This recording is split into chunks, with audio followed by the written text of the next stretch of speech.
तो चलिए आज की क्लास में हम लोग क्लास 12th की बायोलॉजी का अध्ययन करेंगे।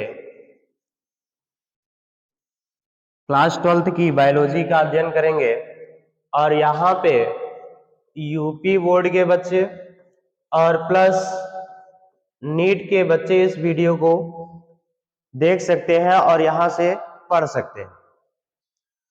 ये देखिए, जो आपको यहाँ से ये चैप्टर है, इसमें आपको प्योर एनसीईआरटी बताई जाएगी, शुद्ध एनसीईआरटी बताई जाएगी।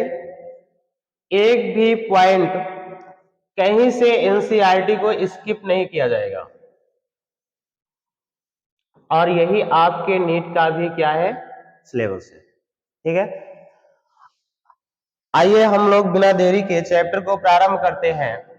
और ये चैप्टर एक ऐसा चैप्टर है जो हमारे दैनिक जीवन में भी क्या करता है, देखने को मिलता है।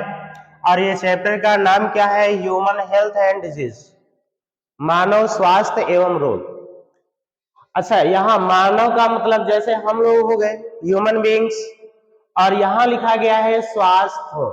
तो सबसे पहले हम लोग क्या जानेंगे, स्वास्थ्य क्या चीज है, और उसके बाद ये देखेंगे कि स्वास्थ्य कैसे बिगड़ रहा है और स्वास्थ्य को बिगाड़ता कौन है, रोग बिगाड़ता है। तो यहां से हम लोग चर्चा करेंगे पहले कि हेल्थ क्या चीज है। हेल्थ यानी कि स्वास्थ्य क्या चीज है।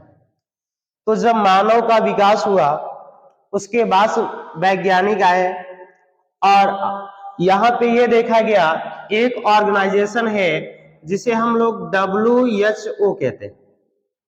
क्या कहेंगे, WHO बोलेंगे, WHO। इसका फुल फॉर्म होता है वर्ल्ड हेल्थ ऑर्गेनाइजेशन।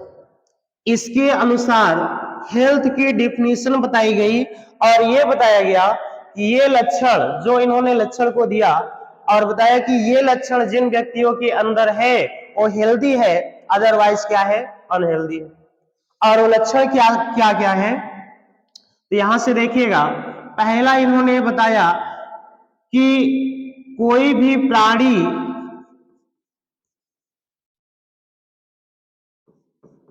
का मेंटल फिटनेस यानी कि दिमागी संतुलन ठीक होना चाहिए।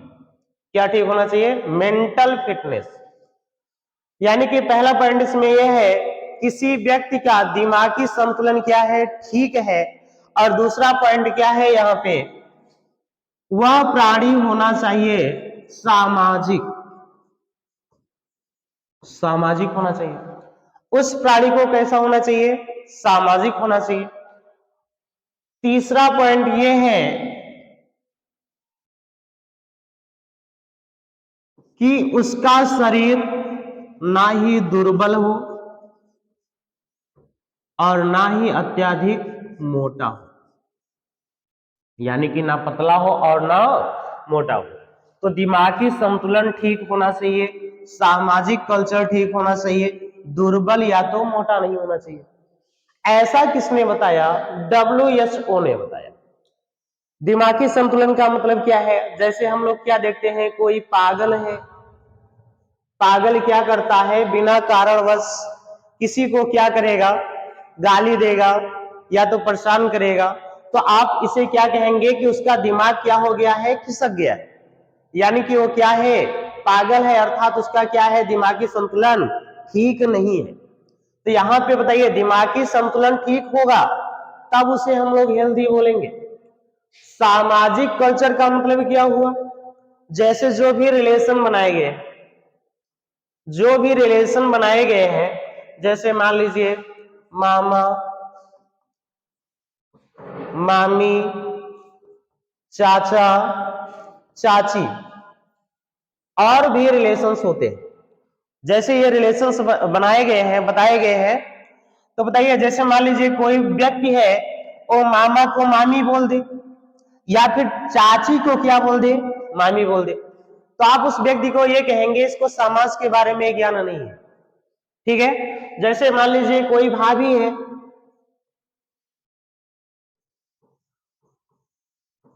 भाभी को दीदी बोल दे, तो ये कहेंगे कि ये इसका सामाजिक यानी रिश्ते नातों का ज्ञान नहीं है उसको। तो हम ऐसे व्यक्ति को भी क्या कहेंगे, अनहेल्दी कहेंगे। और मान लीजिए कोई इतना पतला हो गया है कि कोई फूंक दे रहा है, उड़ जा रहा है, यानी कि अत्याधिक हड्डी हड्डी दिखाई दे रहा है, अर्थात सिर्फ बोन से दिखाई दे रहे हैं, तो ऐसे व्यक्ति को भी। और कुछ लोग ओवर क्या हो गए हैं, मोटे हो गए, बहुत अधिक मोटे हो गए, तो ऐसे व्यक्तियों को हम लोग क्या कहेंगे, अनहेल्दी कहेंगे। अब यहां से बातों को थोड़ा समझिएगा, अच्छा पॉइंट है। हम लोग क्या समझते हैं, कोई हेल्दी है इसका मतलब उसको रोग, उसके अंदर रोग जो है अपसेंट है, अर्थात कोई रोगी व्यक्ति ही क्या होगा, अस्वस्थ होगा। मान लीजिए किसी के अंदर रोग नहीं है, किसी के अंदर रोग नहीं है, तो हम लोग क्या बोलेंगे, मान लीजिए किसी के अंदर रोग नहीं है यहाँ पे, उसे हम हेल्दी बोलेंगे? ऐसा नहीं है। उसके लिए उसका दिमागी संतुलन ठीक होना चाहिए, सामाजिक संतुलन ठीक होना चाहिए, ना अत्यधिक दुर्बल हो और ना मोटा हो, और उसमें रोग भी अनुपस्थित होना चाहिए।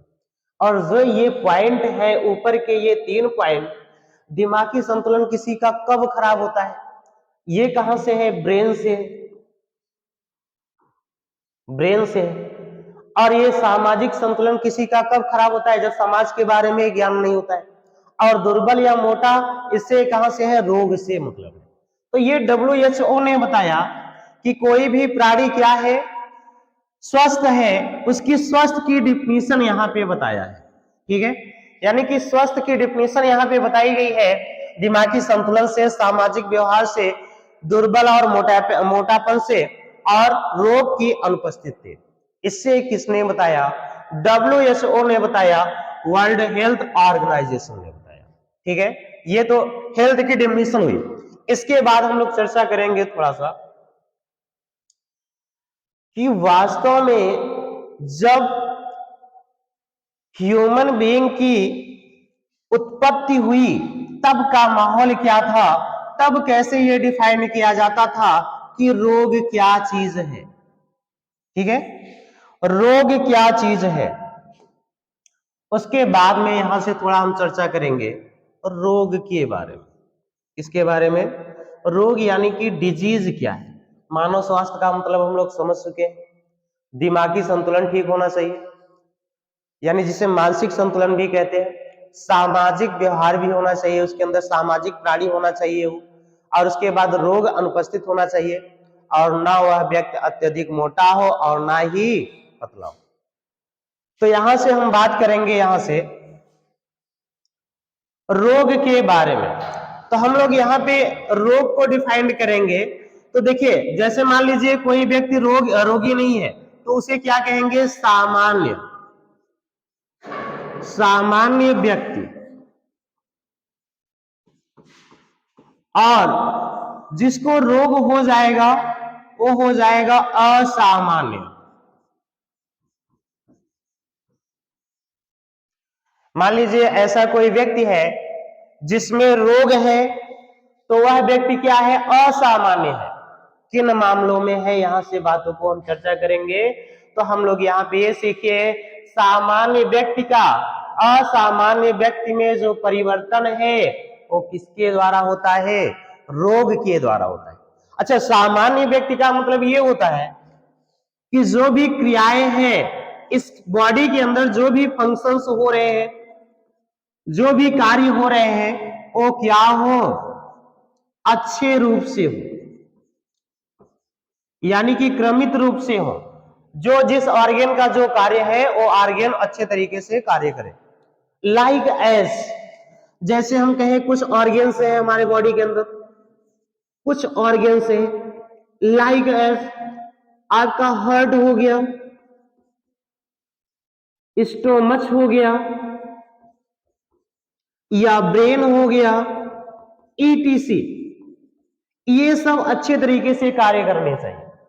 यानी कोई अगर सामान्य व्यक्ति होगा तो उसमें जो ऑर्गेन्स है उनका कार्य यानी कि जो रोल है, फंक्शंस है, वो क्या होगा, अच्छे तरीके से होगा, वो अंग अपना कार्य अच्छे तरीके से करेंगे। जैसे मैं थोड़ी देर के बात करूं, हार्ट की बात करूं, तो बताइए हार्ट क्या करता है, पंप करता है, किसका, ब्लड का।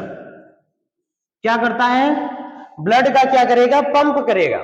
अब ये समझिए, जैसे मान लीजिए किसी में कार्डियक अरेस्ट हो गया, हार्ट अटैक हो गया, तब वहां पे हम लोग कैसे समझेंगे कि हार्ट कैसे हो गया, तो हार्ट फेल्योर भी होता है। तो बताइए सामान्य से असामान्य हो जाएगा। और स्टोमच का कार्य क्या है, पचाना, यानी कि इसी को हम लोग आमतौर पे हम लोग क्या कहते हैं, ये पेट है। क्या है, पेट है, जहां पे भोज्य पदार्थ 3 से 4 घंटे रुकता है, ठीक है। और ब्रेन भी अच्छे तरीके से कार्य करेगा। अब ये बताइए सामान्य व्यक्तियों में जो फंक्शंस होते हैं ऑर्गेन्स के, वो क्या होते हैं, अच्छे होते हैं, क्रमित रूप से होते हैं, बराबर अपने अंग जो है वो कार्य को करेंगे, ठीक है। और जो असामान्य होगा, किसके कारण होगा, रोग के कारण होगा। असामान्य व्यक्ति किसके कारण होगा, रोग के कारण होगा, ठीक है। कोई भी रोग हो जाए तो सामान्य व्यक्ति असामान्य हो जाता है, अर्थात हम लोग क्या कहते हैं, टेम्परेचर बढ़ गया, टेम्परेचर इंक्रीज हो गया। अच्छा, बीमारी कोई भी बीमारी हो, उसमें टेम्परेचर इंक्रीज होता है। कोई भी बीमारी हो उसमें टेम्परेचर क्या होता है, इंक्रीज होता है जब वो बीमारी स्टार्ट होती है। तो यहां से टेम्परेचर इंक्रीज क्यों होता है, थोड़ा इसे समझिए। बाकी डिटेल में चर्चा आगे की क्लास में किया जाएगा। हमारे बॉडी में पाया जाता है प्रतिरक्षा तंत्र। क्या पाया जाता है, प्रतिरक्षा तंत्र पाया जाता है, जो क्या करता है, मान लीजिए प्रेजेंट टाइम में देखिए तो वायरस या बैक्टीरिया नग्न आंखों से दिखाई नहीं देते, और यहाँ पे तमाम वायरस बैक्टीरिया, अर्थात प्रत्येक दिन हम लोग लाखों करोड़ों वायरस बैक्टीरिया से सफर करते हैं, अर्थात रोगाणुओं से सफर करते हैं, फिर भी हम बीमार नहीं होते। इसका मतलब क्या है, हमारे बॉडी के अंदर कुछ ऐसा सिस्टम पाया गया है जो इन रोगाणुओं से रक्षा कर रहा है, जिसे हम लोग क्या कहते हैं, प्रतिरक्षा तंत्र। तो ये समझिए धुआंधार फाइटिंग होती है। क्या होगी, फाइटिंग होगी, किसके किसके बीच, जो रोग उत्पन्न करेगा अर्थात रोगाणुओं के बीच, रोगाणुओं और हमारे प्रतिरक्षा तंत्र के बीच में क्या होगी, लड़ाई होगी। क्या होगी, लड़ाई होगी। अच्छा, जहां भी लड़ाई होती है वहां का माहौल क्या होता है, गर्म होता है। तो बताइए ये लड़ाई कहां हो रही है, हमारे बॉडी के अंदर। तो हमारे बॉडी या हमारा बॉडी क्या होगा, गर्म होगा, अर्थात टेम्परेचर इंक्रीज होगा, ठीक है। तो कोई भी बीमारी हो उसके पहले टेम्परेचर इंक्रीज होता है, लाइक एज। अब देखिए असामान्य व्यवहार जो है वो किस पर डिपेंड करेगा, डिपेंड करेगा रोग के ऊपर डिपेंड करेगा कि हमें कौन सा रोग उत्पन्न हुआ है। जैसे किसी को कॉमन कोल्ड हो गया, क्या हो गया, कॉमन कोल्ड हो गया। तो अब ये बताइए जिसको कॉमन कोल्ड है उसे सांस लेने में कठिनाई होगी, सिर दर्द होगा, ठीक है। तो ये सब रोग किसको, रेस्पिरेटरी ऑर्गन को क्या करेंगे, प्रभावित करेंगे। तो असामान्य, ऐसा नहीं है कि हमारी पूरी बॉडी असामान्य होगी, ये डिपेंड करेगा कि कौन सा रोग हुआ है, और जिस अंग में वह रोग हुआ है वह अंग असामान्य हो जाएगा, अर्थात उसका कार्य असामान्य हो जाएगा। तो हम लोग यही कहेंगे सामान्य व्यक्ति के अंदर जो फंक्शंस है वो अगर सामान्य है तो वह व्यक्ति क्या है, हेल्दी है, और असामान्य हो गया तो वह व्यक्ति क्या है, रोग है। इसी को एक वैज्ञानिक है, इसी बात यानी कि कथन को थोड़ा हम ओल्ड लेवल की बात करें, जो कि दिया गया है आपकी प्योर एनसीईआरटी है ये, इसमें दिया गया है, उनका नाम है हिप्पोक्रेट्स। क्या नाम है, सॉरी,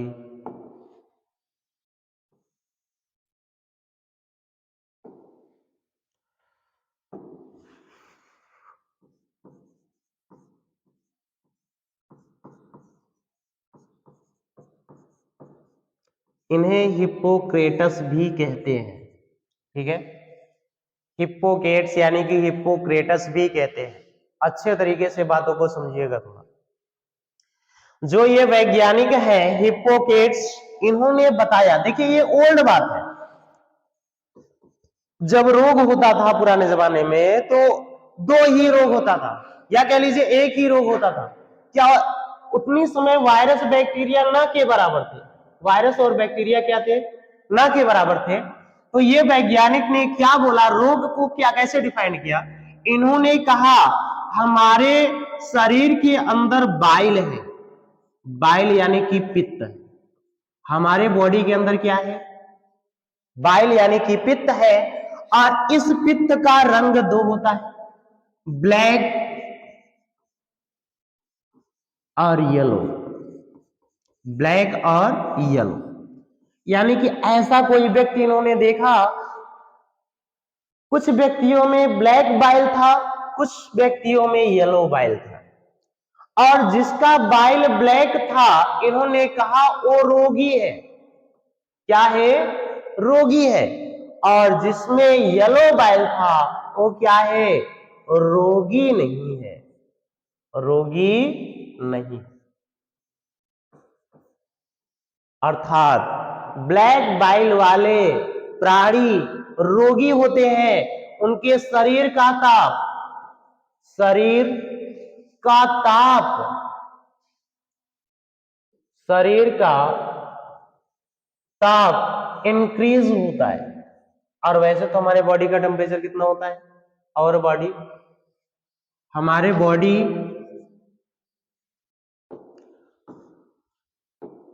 हमारे बॉडी का टेम्परेचर कितना होता है, 37 डिग्री सेल्सियस। अच्छा, टेम्परेचर बढ़ गया अर्थात किससे अधिक हो गया, 37 से अधिक हो गया। किसमें हुआ, जिसका पित्त किस रंग का था, ब्लैक। अच्छा, ब्लैक का मतलब एकदम काला ना समझिएगा, मंगरेला ना समझिएगा, ब्लैक का मतलब थोड़ा चेंज है, यानी कि ब्लैक के जैसा होगा। ठीक है, और जो येलो पित्त वाले हैं, ठीक है, वो रोगी नहीं है। इसको किसने दिया, हिप्पोक्रेट्स ने दिया। ठीक है, ये वैज्ञानिक ने बताया कि जिस प्राणी का पित्त ब्लैक है और रोगी है, उसके शरीर का ताप बढ़ा होता है, और जिस व्यक्ति का पित्त येलो है और रोगी नहीं होता है, उसका टेम्परेचर क्या होगा, सामान्य होगा, जो हमारे शरीर का क्या होता है, टेम्परेचर होता है। और इसके बाद एक वैज्ञानिक आए, इनको गलत ठहरा दिए, अर्थात इनका क्या कर दिए, खंडन कर दिए, रॉन्ग साबित किए। ठीक है, तो हिप्पोक्रेट्स के अनुसार क्या है, ब्लैक बाइल वाले जीव रोगी होते हैं, उनके शरीर का ताप बढ़ा होता है, जबकि येलो बाइल वाले जीव रोगी नहीं होते हैं, उनके शरीर का टेम्परेचर सामान्य। अच्छा, इनका भी कहना क्या था, सही था, क्योंकि पहले जो था, पहले का जो समय था, उतनी समय बीमारियां बहुत ज्यादा नहीं थी, यानी कि डिजीज बहुत ज्यादा नहीं थी। ठीक है, उतनी समय यही होता था, क्या होता था, किसी का शरीर का ताप बढ़ गया, किसी का बॉडी ऐसे ही है। अर्थात अब देखिए हम जीवों में भी क्या है, जटिलता आ रही है, उसी प्रकार से रोगों में भी जटिलता बढ़ रही है। ठीक है, तो हिप्पोक्रेट्स के अनुसार ब्लैक बाइल वाले जीव क्या है, रोगी है, उनका शरीर का ताप बड़ा होता है, और येलो बाइल वाले जीव क्या है, रोगी नहीं है, उनका शरीर का ताप क्या होता है, सामान्य होता है। इनके सिद्धांत का खंडन कर दिए विलियम हार्वे ने। इसने, विलियम हार्वे ने इस सिद्धांत को गलत ठहरा दिया। ठीक है, इनके बाद तो अब थोड़ा हम समझेंगे, यहां से विलियम हार्वे की बात को समझेंगे।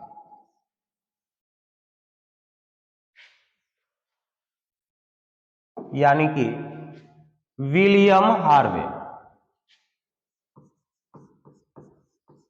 विलियम हार्वे, इन्होंने कहा कि रोग उत्पन्न करने वाले कारक ही रोग को उत्पन्न करते हैं, यही इनकी लाइन है। इन्होंने क्या बताया कि जो हमारे बॉडी के अंदर रोग उत्पन्न हो रहे हैं, वो कौन कर रहा है, रोगाणु कर रहे हैं। इन्होंने किसके बारे में बताया कि जो रोग हमारे शरीर में हो रहा है उसको उत्पन्न कौन कर रहा है? रोग कारक कर रहे हैं, रोग कारक कर रहे हैं। अब बातों को समझिए, इन्होंने ये नहीं कहा कि येलो बाइल वाले क्या है, स्वस्थ है, रोगी नहीं है, ब्लैक बाइल वाले रोगी है। इन्होंने इनका ये नहीं बोले। कौन बोला? हिपोक्रेट्स। और यहां से बताइए विलियम हार्वे ने क्या बताया कि रोग होने के लिए रोग कारक जिम्मेदार होते हैं, ब्लैक बाइल से इसका कोई रिलेशन नहीं है। ठीक है, ब्लैक बाइल से रोग से कोई रिलेशन नहीं है। रोग उत्पन्न करते हैं रोग कारक, इसी को हम लोग रोगाणु भी कहते हैं। क्या कहते हैं? रोगाणु कहते हैं। और इसी को इंग्लिश में पैथोजन भी कहते हैं। क्या कहेंगे? पैथोजन।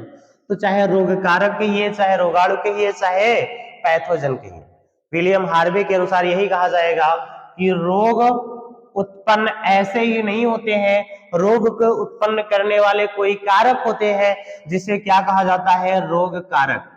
और ये रोग कारक या रोगाणु या पैथोजन वायरस हो सकता है। क्या हो सकता है? वायरस हो सकता है, बैक्टीरिया हो सकता है,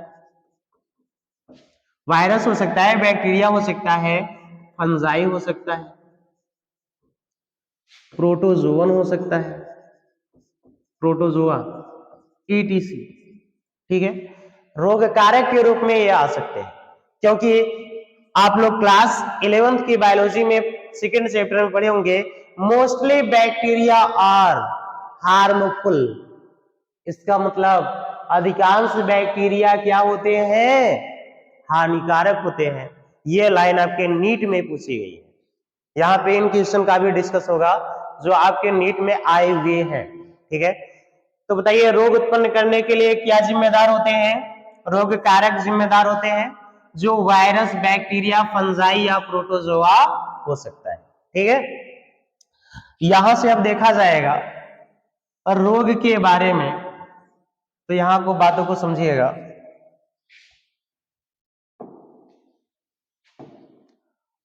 यानी कि रोग, अच्छा रोग में होता क्या है, मैं दोबारा रिपीट करना चाहूंगा। हमारे बॉडी यानी कि शरीर में जो कारिकी होती है, जो बॉडी के अंदर क्रियाएं हो रही है होती है, वो क्या हो जाती है, उस पर मतलब कह लीजिए डिस्टर्ब हो जाती है। ठीक है, जिससे असामान्य परिवर्तन देखने को मिलता है। तो हमारे पास रोग दो प्रकार के होते हैं। ठीक है, रोग कितने प्रकार के होंगे? दो प्रकार के होंगे। एक को बोलेंगे आनुवांशिक रोग, आनुवांशिक रोग।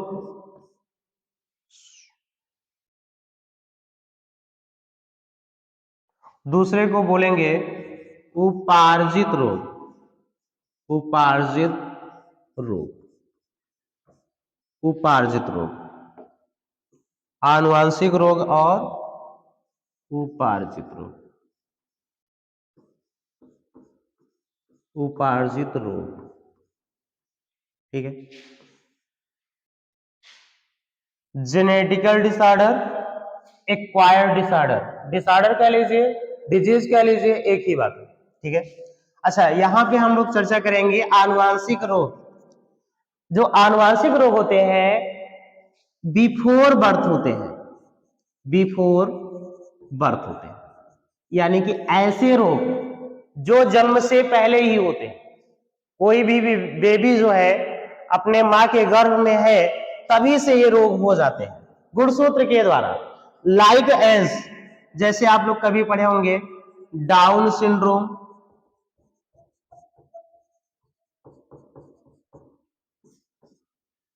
टर्नर सिंड्रोम,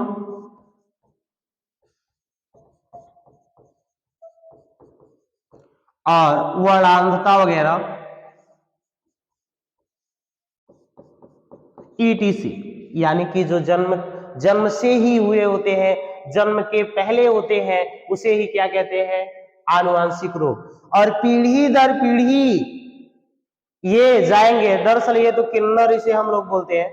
जैसे वर्णांधता होता है तो ये क्या होता है, गुणसूत्रों के द्वारा एक पीढ़ी से दूसरी पीढ़ी में जाता है। इसे हम लोग पिछले चैप्टर में क्या किए हैं, पढ़ लिए। ठीक है, इसके पहले जो चैप्टर पढ़ाया गया है उसमें हम लोग पढ़ चुके हैं। तो आनुवांशिक रोग क्या होते हैं, जो जन्म से ही हो, अर्थात कोई भी बेबी कहाँ है, माँ के गर्भ में है, तभी से उसके अंदर गुणसूत्रों के द्वारा आ जा रहे हैं, तो उसे हम क्या बोलेंगे, आनुवांशिक रोग। तो इस चैप्टर में हम लोगों को इसको नहीं पढ़ना है, ठीक है, पिछले वाले चैप्टर में पढ़े। आइए हम थोड़ा चर्चा करते हैं उपार्जित रोग क्या, मेन यही है आप, ठीक है। तो ऐसे रोग जो जन्म के बाद होते हैं, आफ्टर बर्थ, ऐसे रोग जो जन्म के बाद होते हैं उसे क्या कहते हैं, उपार्जित रोग कहते हैं। अर्थात जन्म से नहीं हुए रहेंगे, जन्म के बाद हो जाएंगे, उसे हम लोग क्या बोलेंगे, उपार्जित रोग कहेंगे। ठीक है, अब यहां से देखिए इसका वर्णन अच्छे तरीके से हम लोग करेंगे।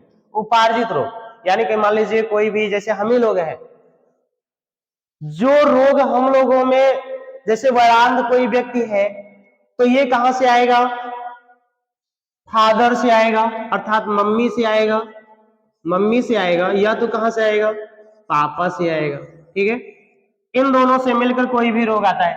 दरअसल ये क्या होते हैं, डिसऑर्डर होते हैं, टर्नर और डाउन सिंड्रोम। ठीक है, वरानता हो गया, ये मम्मी पापा से आता है। ठीक है, तो इसे आनुवांशिक रोग कहेंगे। तो इस चैप्टर में हमको इसको नहीं पढ़ना है, पिछले वाले चैप्टर में पढ़ाया जा चुका है। और यहाँ हमको ज्यादा फोकस किस पे करना पड़ेगा, आफ्टर बर्थ वाले रोग यानी कि उपार्जित रोग की चर्चा ज्यादा किया जाएगा। और उपार्जित रोग जो होते हैं जन्म के बाद ही होते हैं। चलिए इसको देखा जाता है, और यही आपके सिलेबस में है, इसी में सारी चीजों को देखा जाएगा। तो यहाँ आइए हम इसको डिटेल में अच्छी तरीके से समझाते हैं।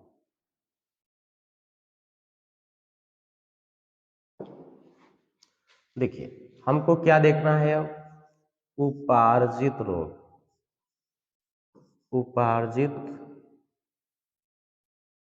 रोग यानी कि कुल मिला के मेन फोकस हम लोग करेंगे इस पे,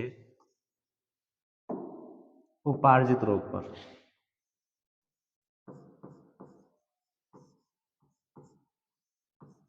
उपार्जित रोग, ठीक है। देखिए पहली बात यहां समझिएगा, उपार्जित रोग कब होते हैं, तो हम लोग यही कहेंगे आफ्टर बर्थ। जो जन्म के बाद रोग उत्पन्न होते हैं हमारे शरीर के अंदर, उसे हम लोग क्या बोलते हैं, उपार्जित रोग बोलते हैं। ठीक है, तो उपार्जित रोग आफ्टर बर्थ होते हैं। अच्छा देखिएगा यहां से, जो उपार्जित रोग होते हैं वो कितने प्रकार के होते हैं, तो हम लोग यहां से क्या समझेंगे, उपार्जित रोग कितने प्रकार के होंगे बच्चों, 2 प्रकार के। पहला क्या होता है, संक्रामक रोग, संक्रामक रोग। दूसरा क्या होता है, असंक्रामक रोग,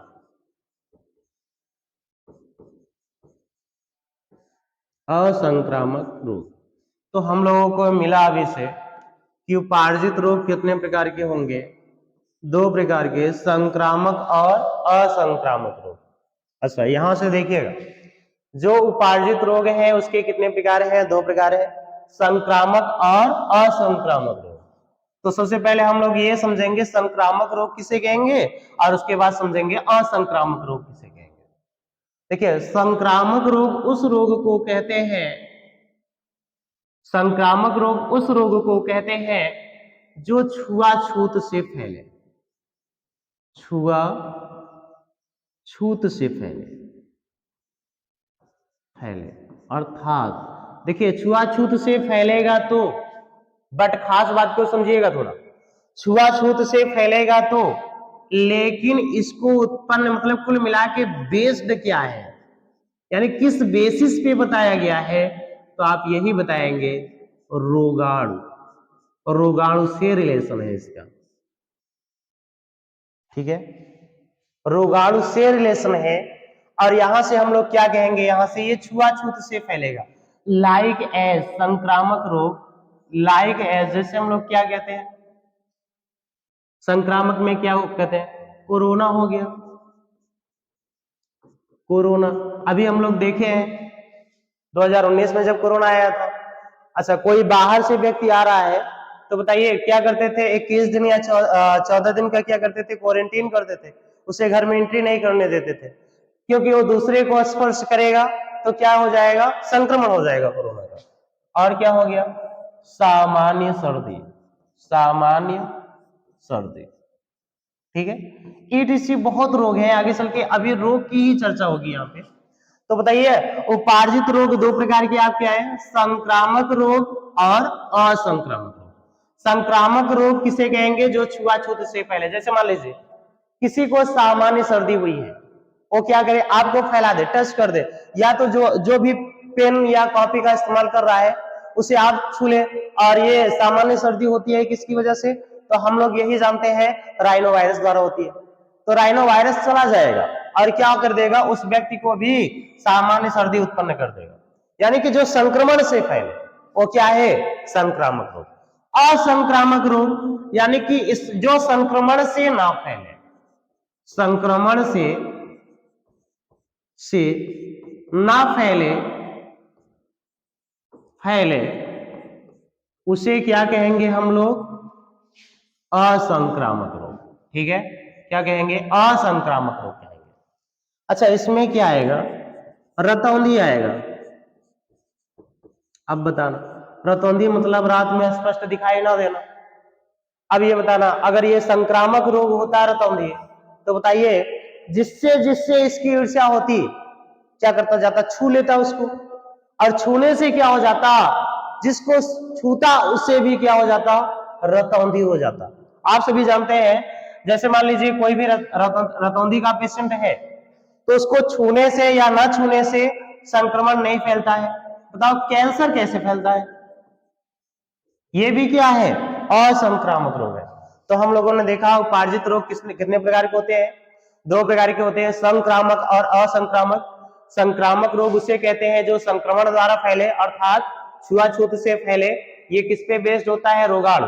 जैसे मान लीजिए संक्रमित व्यक्ति को आप छुएंगे तो जो रोगाणु होता है आपके शरीर में एंटर करेगा और क्या हो जाएगा, जैसे कोरोना या सामान्य सर्दी ईटीसी।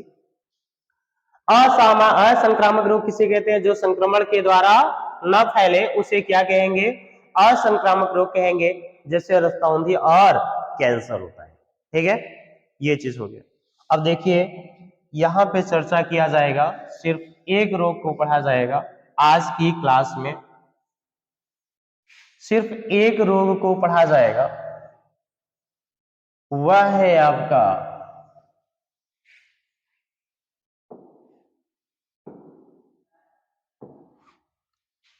अब यहां देखा जाएगा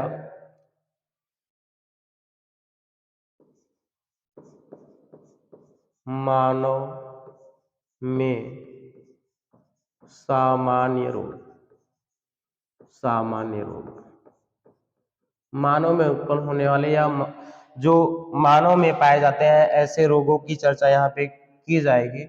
ऐसे रोगों की चर्चा नहीं किया जाएगा जो कि पशुओं में उत्पन्न हो।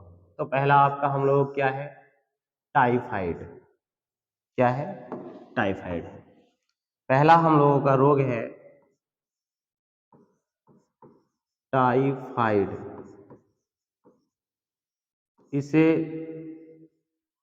मोती झरा भी कहते हैं, मोती झरा भी कहते हैं, ठीक है, इसे मोती झरा भी कहते हैं।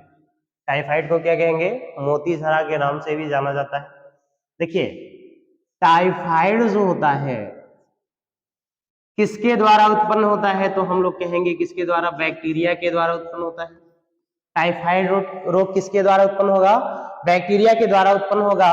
तो बताइए टाइफाइड रोग को कौन उत्पन्न किया, बैक्टीरिया उत्पन्न किया, और उस बैक्टीरिया का नाम क्या है, साल्मोनेला टाइफी। क्या नाम है, साल्मोनेला टाइफी नाम है, साल्मोनेला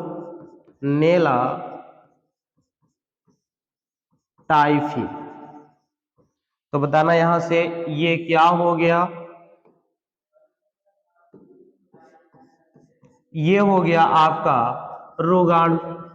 अच्छा, अभी कुछ देर पहले हम लोगों ने पढ़ा था रोगाणु किसे कहेंगे, तो हम लोगों ने यही कहा था जो रोग उत्पन्न करे, जो रोग उत्पन्न करे,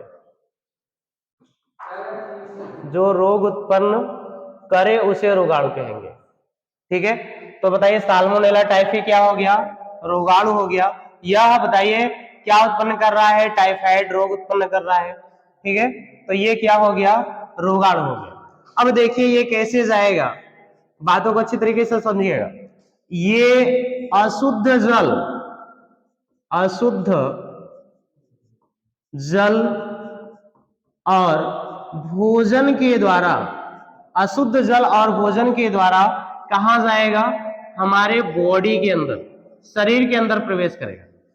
टाइफाइड रोग बैक्टीरिया द्वारा उत्पन्न हुआ, उस बैक्टीरिया का नाम क्या है, साल्मोनेला टाइफी है, जो अशुद्ध जल तथा भोजन के द्वारा कहां गया, हमारे बॉडी के अंदर।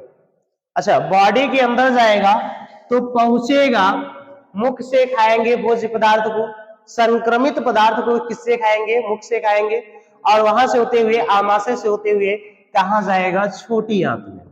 कहां जाएगा, छोटी आंत में। जब ये छोटी आंत में जाएगा तो अपनी संख्या में वृद्धि करेगा और बॉडी के सभी अंगों में पहुंच जाएगा। ठीक है, तो इसका टारगेट अंग कौन सा है, तो आप हम लोग बोलेंगे स्मॉल इंटेस्टाइन, अर्थात छोटी आंत। जब ये छोटी आंत में जाएगा तो शरीर के सभी भागों में क्या करेगा, यहां से इंटर कर जाएगा। तब क्या होगा, इसके कुछ लक्षण भी दिखाई देंगे, इसके कुछ लक्षण दिखाई देगा, कुछ लक्षण दिखाई देगा। तो यहां से आपका पहला लक्षण क्या है, तो आप कहेंगे पहली पॉइंट, शरीर का ताप इंक्रीज हो जाएगा। अब देखिए हमारे बॉडी का टेम्परेचर कुछ समय पहले मैंने बताया था 37 डिग्री सेल्सियस, तो शरीर का ताप क्या हो जाएगा, बढ़ जाएगा। अच्छा, कितना बढ़ेगा, 39 से 40 डिग्री सेल्सियस हो जाएगा। होता कितना है 37, और हो कितना जाएगा 39 से 40। ग्रोथ कितने की हुई, 2 से 3 डिग्री सेल्सियस का होगा, अर्थात हल्का फुल्का शरीर का ताप बढ़ जाएगा।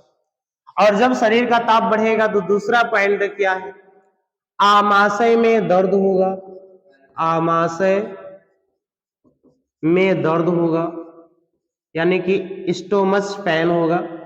उसके बाद में क्या हो जाएगा, कमजोरी महसूस होगी, यानी कि शरीर क्या हो जाएगा, कमजोर हो जाएगा, अर्थात कमजोरी उत्पन्न हो जाएगी। और कभी कभी सीवियर केसेस में, मान लीजिए किसी को टाइफाइड है और लंबा समय हो गया, तो क्या हो जाएगा, छोटी आंत में क्या हो जाते हैं, घाव भी हो जाते हैं। सीवियर केस में होता है, अर्थात क्या हो जाएगा, छोटी आंत में घाव हो जाएगा। ठीक है, और क्या रोग, और क्या लक्षण आएंगे, तो यहां से जानिएगा सिर दर्द हो जाएगा, सिर दर्द होगा, सिर दर्द होगा, जिसे हम लोग गांव में कहते हैं या इंग्लिश में कहते हैं हेडेक हुआ है। ठीक है, हेडेक मतलब क्या होता है, सिर दर्द होता है। तो बताइए जब यह बैक्टीरिया साल्मोनेला टाइफी बैक्टीरिया किसके माध्यम से हमारी बॉडी के अंदर प्रवेश करेगा, अशुद्ध जल और भोजन के द्वारा।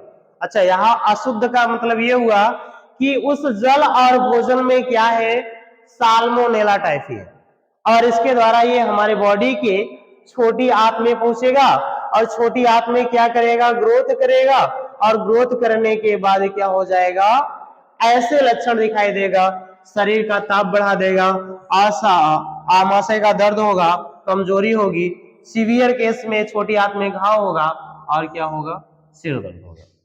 इसके लिए परीक्षण है, इसके लिए टेस्ट है, जो यानी कि जिसे हम लोग कहते हैं जांच, किसके द्वारा, किसके द्वारा कंफर्म किया जाए कि हमको टाइफाइड ही हुआ है, तो उसके लिए टेस्ट है।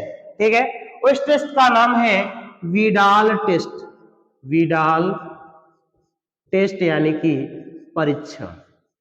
ठीक है, इस टेस्ट का नाम क्या है, विडाल टेस्ट है, यानी कि इसका परीक्षण किसके द्वारा होता है, विडाल के द्वारा होता है। ठीक है, आज की क्लास यहीं तक।